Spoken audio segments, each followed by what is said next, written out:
Novej časti, dobre.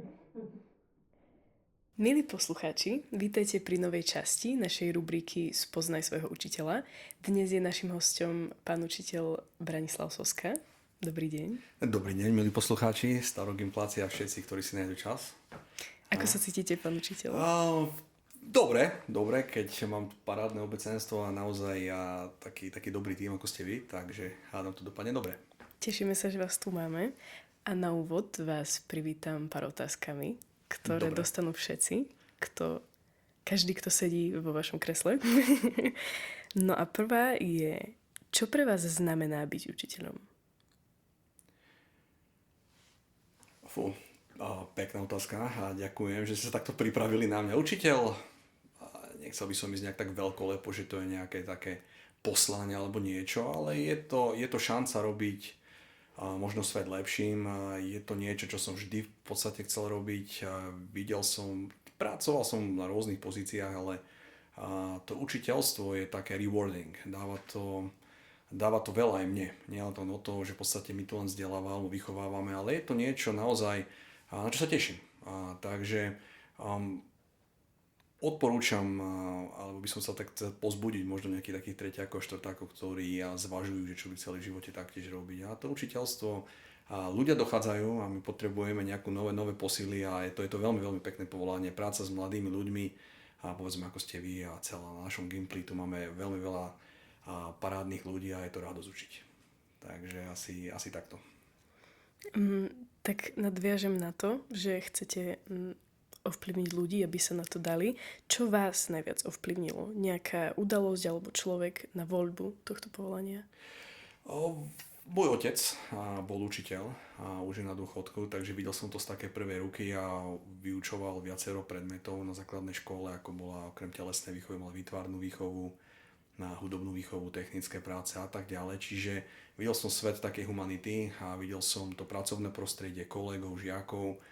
A prinášalo to radosť, prinášalo to takú väčšiu perspektívu v tom čase a ja som to tak vnímal, že je to taká celkom dobrá partia, veľká sranda okolo toho a stále mal v podstate čo robiť, nikdy nebol nejakým spôsobom vznudený, jeho život stále je aj bol taký veľmi aktívny a to je také niečo, čo som si povedal, že možno by som chcel skúsiť, vedel som čo ma baví, tak som si povedal prečo nie.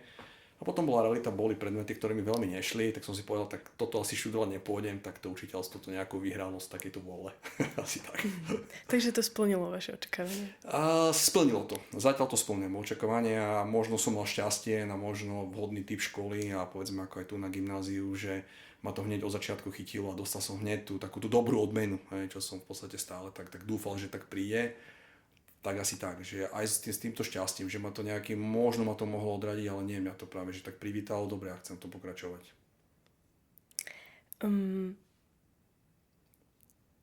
My ako žiaci vás poznáme len ako nášho pána učiteľa. Je niečo, čo by ste chceli, aby vaši kolegovia a ostatní moji spolužiaci o vás vedeli? Čo sa tak možno na prvú nedá povedať, ale... Z prvej. Ako typ človeka v podstate, pokiaľ rozprávam a tá moja verbálna a nonverbálna komunikácia je, aká je, tak v podstate to, čo cítia, je pravda. A keď sa smejem, tak sa smejem, čo je väčšinu času. A mám takú optimistickú, pozitívnu náladu. Nie je to niečo ako fake news, ale je to naozaj takto to je. Ja keď sa nahnevam, tak myslím si, že do určitej miery to viem skrývať, ale potom tá pravda nejako vyjde von. Čiže tie karty ja mám viac menej otvorené a tie karty, ktoré nechcem, aby boli otvorené, tak si viac menej asi nechám pre seba a asi tak. Okay, ďakujem pekne. No to boli také všeobecnejšie otázky. Dobre, ďakujem za všeobecné. Poďme na teba. Mám pri vás pripravené také niečo osobnejšie, dobre. Ale tiež len skrz informácií, ktoré o vás viem. Dobre. Viem o tom, že ste boli v Amerike. Veľmi dlho ste tam žili. Teda značnú, áno, konkrétne v Kanade. Výborné. Značnú časť vášho života. Ako ste sa tam dostali a prečo práve Kanada? Ten priebeh bol som v takomto momente, kedy som si povedal, že chcel som aj zmenu, niečo vyskúšať a niekde ísť, čo som vždy chcel. A tá zmena bola taká, že nebola, že bolo niečo zlé. Ja som v podstate už pôsobil asi 4 roky na tejto škole predtým. som si tak povedal, že v podstate v tom čase ešte som nemal, teraz mám maličkú dcéru, no nie maličku, už má 5 rokov a v podstate vtedy ešte ona nebola, tak si hovorím, je šanca niečo vyskúšať a môžem nejakým spôsobom zariskovať a vrátiť sa človek vie a môže a naspäť, možno nie do toho istého, ale tie šance stále sú. Tak som si povedal, že poďme niečo vyskúšať a Kanada ma stále lákala a ja som v podstate taký ľudskejší človek, toto je dosť taká alfa omega. Možno je to odpoveď na tú otázku, že čo, že ja som na tú ľudskosť. A tá Kanada naozaj tak vo mne evokovala, že tí ľudia, spôsoby života, ten lifestyle je o tom, že nejakým takým spôsobom sa viem tam uplatniť a pozrieť si ten. A samozrejme boli tam snahy, samozrejme pozrieť si tie Spojené štáty alebo Austráliu a tak ďalej, ale Kanada tak vyhrala, že sa mi to páčila tá otvorená vízia a samozrejme ten spôsob tých vnímania, tá perspektíva sveta ľudských práv a toho všetkého. Takže som si toto vybral. A krajina je veľmi, veľmi pekná, tak tam som šiel. Čiže také rozhodnutie prišlo, poviem to takto a samozrejme to váhanie tam bolo, keď si pamätám, keď som odchádzal z tejto školy, si hovorím, že dobre robíš, ideš tam. A som si povedal, že áno a už keď som tam bol, tak som bol veľmi rád. To je super. Treba nasledovať takú intuíciu. A niekedy tie intuície sú, niečo také tak našepkávalo, čokoľvek, čo to môže byť, ale vyšlo to fajn. Čiže, takže vašou naplňou práce teda, ale bolo byť nejakým hlavným orgánom manažovania ľudí, ktorí sa starajú o bezpečnosť celebrít. Chápem to správne? VIP persons, poviem to takto, v podstate na také day-to-day basis sa to robilo, tak tam boli aj rôzne typy celebrít, viac menej to boli športovci z rôznych svetových líg a boli tam aj nejakí herci.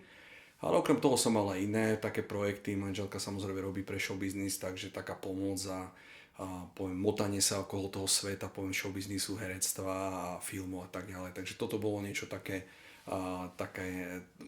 taká, nie že výzva, ale taká radosť sa okolo toho motať, pracovať a robiť s tým a toto boli také pekné spomienky, ktoré mám a toto by som sa takisto chcel raz k tomu vrátiť, poviem to a takisto, také sny. Mohli by sme menovať nejaké celebrity? Tých celebrít bolo veľmi, veľmi veľa.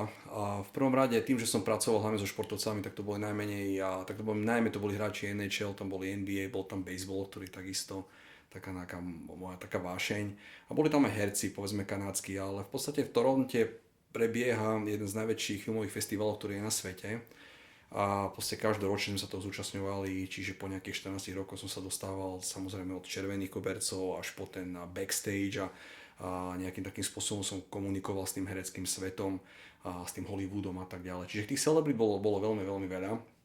A potom neskôr samozrejme tie mainstreamové, tie veľké, ktorými vydávame na filmových plátnach, už boli okúkané, už som videl 3-4 sem tam porozprával, zbieral som si nejaké také fotografie, ktoré mi oni podpisovali a mám ich samozrejme veľa. Potom neskôr prišli samozrejme takíto seriáloví, ale také menej mainstreamoví herci a potom som prešiel skôr na tie selfie s nimi a toto som začal zbierať. Takže nejakú takúto formu, že tých celebrít bolo hrozne veľa, ja neviem, čo vás zaujíma asi. Máte nejaký taký unikátny zážitok s niekým? Niečo vtipné alebo niečo také úsmevné? Vtipné bolo v prvom rade ten šok toho výzoru a že naozaj akým spôsobom sme v tomto svete show businessu, teraz tu máme kamery, máme tu ríša, máme tu mikrofóny, že naozaj ako dobre vyzerajú tí herci alebo herečky, nie len tá ženská tá populácia, ale aj tých hercov.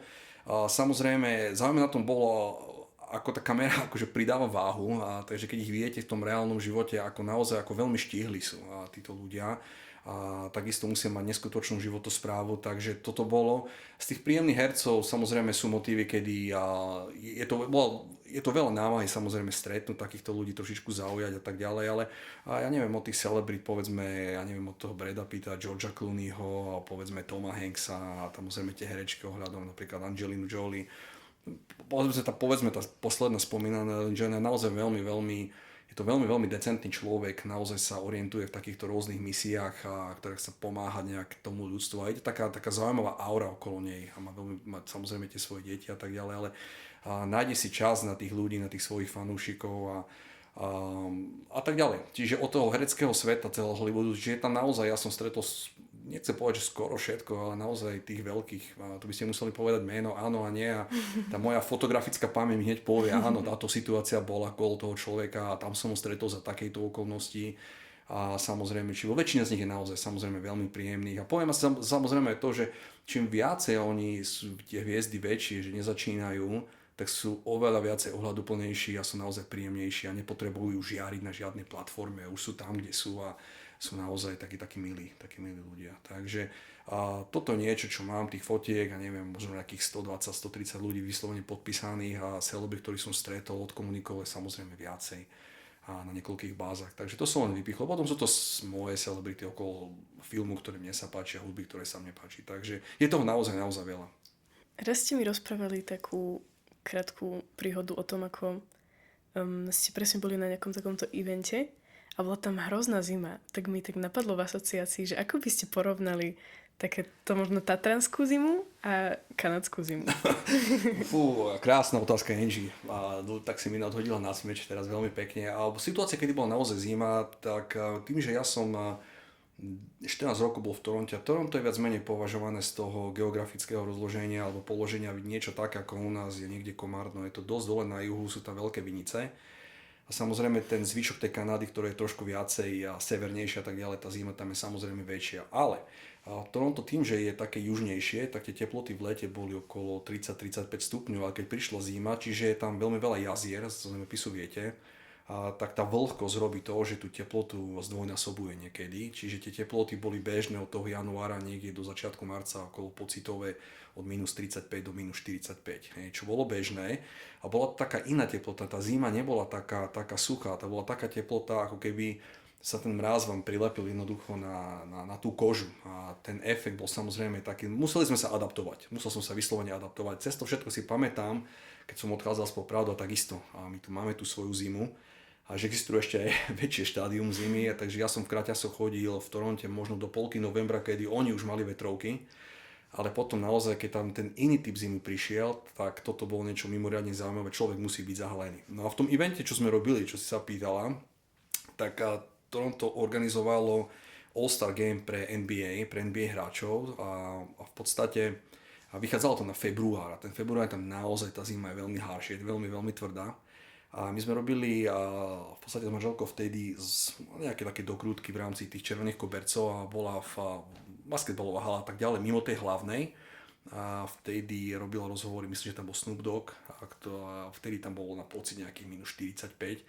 A si hovorím, tak toto už asi nedávam s 5., 6. čajom a Starbucksom, tak skúsme dať do toho čaju nejaký rum.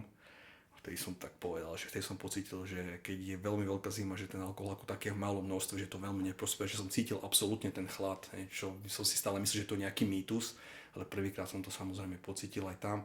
Že tá zima ako taká je to mesto, je to niečo iné. Človek je spojený, keď si povie ten sneh, niekde s horami, s lyžovaním, ale v tom meste to môže byť naozaj také veľmi tvrdé.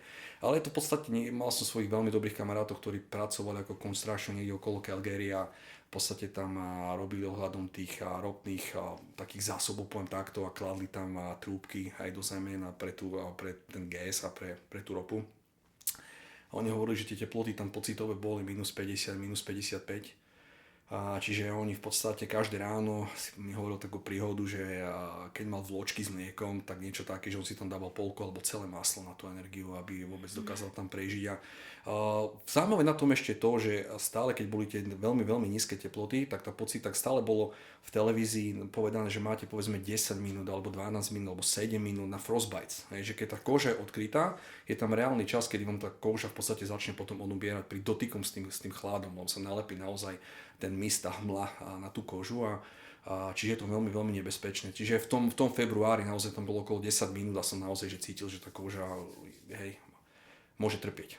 Čiže tam kompletne všetci sú zahalení a naozaj majú kúkly a tak ďalej. A v tomto je to treba sa to naučiť samozrejme. Ale môže to byť oveľa horšie niekde okolo Aliašky alebo niekde v horných oblastiach okolo Yukonu. Takže je to iné trošku. Aké sú také nejaké najväčšie kultúrne šoky, ktoré vám udreli do tváre, keď ste tam prišli prvýkrát? Alebo teda... Očakávania sú samozrejme veľké, niekedy samozrejme nereálne. Ten prvý kultúrny šok je ten, že človek si stále myslí, že v tej ľudskosti, že správame sa nejakým spôsobom slušne, máme to nejakým spôsobom nastavené normy a niečo tu dedíme z našich tých hodnot.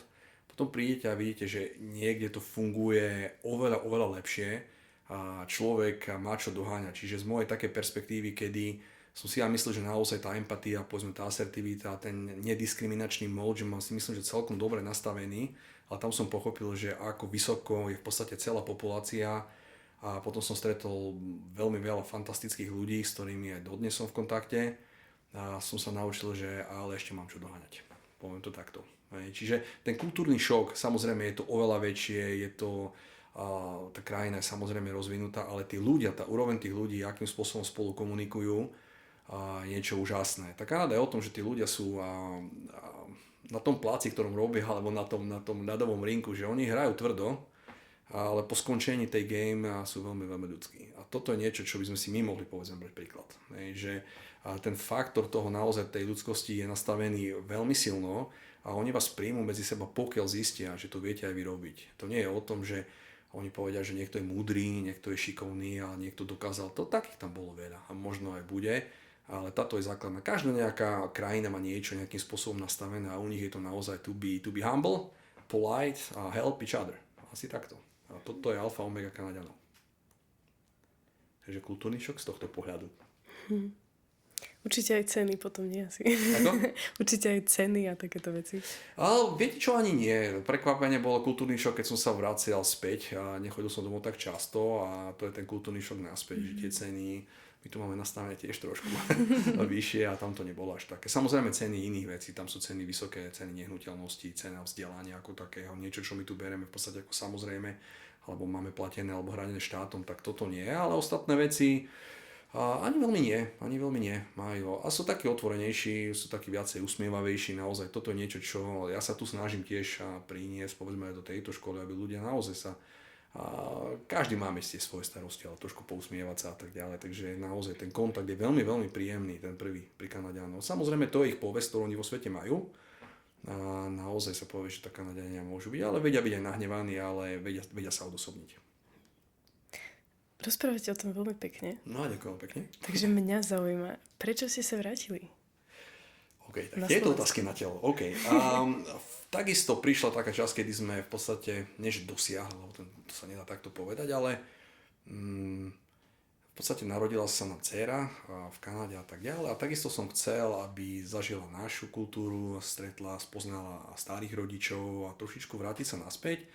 A v tej situácii tá bola taká tá šedá zóna, ten timeline okolo hľadom covidu a toho všetkého, kedy sa tak človek nejakým takým spôsobom tu tak zasekne, poviem to takto, a na druhej strane tak dobre, lebo v podstate naozaj, keď ja som chodieval domov, vždy to bolo viac menej na nejakých 10 dní, 2 týždne a tak ďalej. To je také naozaj veľmi príjemné, nostalgické a nemusí to veľmi odrážať tú realitu, tak som si povedal, prečo nie je tu ostať dlhšie a hlavne a naozaj, ako myslím si, že tá dcéra bola ten hlavný motív, že ostať tu a oplatí sa to. Oplatí sa to voči nej. Naozaj, keď človek pozerá iba sám na seba, tak neviem, keby to bolo takto, tak neviem, či by sme sa tu vrátili. To je asi takto na rovinu, ale z takého lepšieho princípu a vyššieho pre tú dceru a pre rodinu naokolo, áno. Takže ono. Čiže ak by vaša dcera už vyrastla, tak na starobu by ste išli do Kanady? Nikdy nehovor nikdy, cesty sú otvorené a moja mysl sem tam zablúdi a na také dennej báze sem tam naspäť. A zase keď som bol tam, tak sa to vracalo naspäť, čiže niekedy som bol na Slovensku, hej, takou myslou. A toto asi je taký ten údel ľudí, ktorí emigrujú alebo nejakým spôsobom pracujú dlhodobo v zahraničí, že tak sedíte na dvoch stoličkách. Že vidíte také dva svety aj v tom pozitívnom. A niečo, čo je nie veľmi takéto dobré, ale stále je taká možnosť toho porovnávania. Ale treba si odniesť to asi to pozitívne z toho všetkého. Takže je to ako to je a uvidíme, kam cesty pôjdu a nejak budeme nasmerovaní.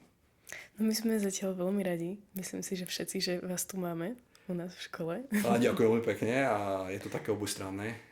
Takže... Lebo aspoň teda minimálne pre mňa ste jeden z učiteľov, ktorí naozaj, ako ste povedali, sa na vás na chodbe usmejú, ktorý s nami pokeca, ktorý tak z neho vyžaruje taká ľudskosť. Čiže... Ďakujem veľmi pekne, Angie, a obojstranne. A je to dáš, čo máš, a na druhej strane, keď niekomu dáš ten dar toho úsmevu, tak ti to vrátia. Ja si myslím, že týmto to aj začína, tak by to aj malo byť. Myslíte, že také vaše nastavenie súvisí aj s predmetmi, ktoré učíte? Konkrétne teda telesná občianka SPS? Určite. Ja si myslím, že určite. Ja som vyštudoval na vysokej škole viac menej filozofiu ako tú občianku a tá občianka mi prirastla naozaj k srdcu, naozaj ten šport ma bavil a tá telesná výchova športu bola taká doména moja, ale prirastlo mi to naozaj také veľmi veľké obľúbenosti a naozaj je tam možnosť nejakým takým spôsobom komunikovať s vami a možno dať vám nejaké také motívy a nejakým takým spôsobom možno ovplyvniť zo pár, ktorí to potom pošlu ďalej a nejakým takým spôsobom to bude lepšie. Takže to je takýto cieľ. Samozrejme predmety sú ako predmety, ale je tam veľmi veľa pekných motívov, je tam naozaj sú tam krásne témy, ktoré vieme využiť a vieme o tom porozprávať. A naozaj to gymnázium je taký dar v tom, že dostávam tú konverzáciu naspäť, tie názory a naozaj ja sa musím samozrejme pripravovať jedna vec, ale dostávam tie myšlienky toho sveta mladých. A toto je niečo, čo ma naozaj tak povzbudzuje stále a sa teším na tú školu a na vás stále. Aký bol váš prvý rok na našej škole? Dobre, ďakujem za otázku. Ten prvý rok, cez to všetko, že už som učil, tak som povedal prvý rok, tie roky bolo okolo 2002, tak taký plný elánu, plný vedomostí z vysokej školy a všetko to treba rýchlo poodovzdávať a potom tá realita niekedy je inde. Ale takisto keď som sa vrátil z tej Kanady opäť, trošičku človek pozabúda tie veci, takže po pracovnej stránke sa musíte vrátiť, je to naozaj náročnejšie a keď má človek rodinu, tak toho času už nemáš tak veľa, ako by chcel a si tak plánuje, ale je to taká výzva. Čiže ten prvý rok bol pre mňa bol veľmi zaujímavý, bol na málo spánku, dcera bola vtedy ešte malá, takže to bolo nejaké 3 hodiny spánku, na ktorú som fungoval zo pár mesiacov, ale zdalo sa to a je to teraz lepšie. Takže je to výzva, ale ja sa nebojím ako takto výziev, nie že by som ich veľmi vyhľadával, ale keď príde, tak veľmi rád popracujeme a sme tam, kde sme. Ďakujem pekne za vaše odpovede. Bolo mi cťou. Ja veľmi pekne ďakujem za pozvanie. Bola radosť prísť do štúdia a prajem veľa zdaru tomuto celému tímu a veľa dobrých nápadov a učiteľov, ktorí sa radi podieľa o to svoje vnútro. Ďakujem aj ja. Ďakujem, dovidenia. Dovidenia.